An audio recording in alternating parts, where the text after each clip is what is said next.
Hari kedua GPDRR Bali, 24 Mei 2022. Rumah Resiliensi Indonesia tetap menghadirkan talk show, panel interview, World Cafe, dan pameran dari area Bali Collection. Topik tentang kebencanaan memiliki beragam spektrum.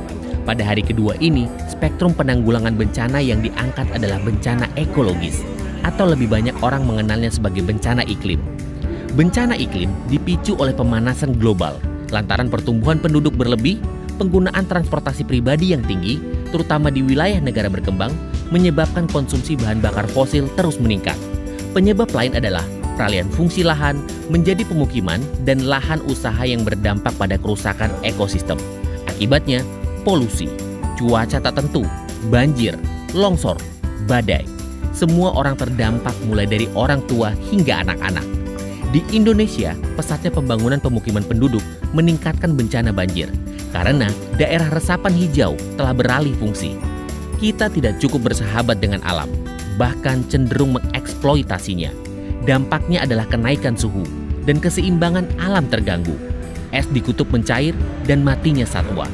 Kita akan kehilangan keanekaragaman hayati. Frekuensi bencana meningkat dan kehidupan manusia terancam. Ada beragam solusi untuk mengurangi resiko bencana iklim. Dengan pendekatan kearifan lokal, menghadirkan tokoh-tokoh, pagelaran seni budaya yang mengajak masyarakat terutama yang hidup di daerah rawan bencana untuk memahami mitigasi bencana secara menyeluruh, sehingga bisa meminimalisir dampak kerusakannya. Bencana tidak memilih tempat atau orang, tetapi bisa terjadi kapan saja, di mana saja, dan berdampak pada siapa saja tanpa pilih kasih. Kita hanya perlu menyiapkan diri.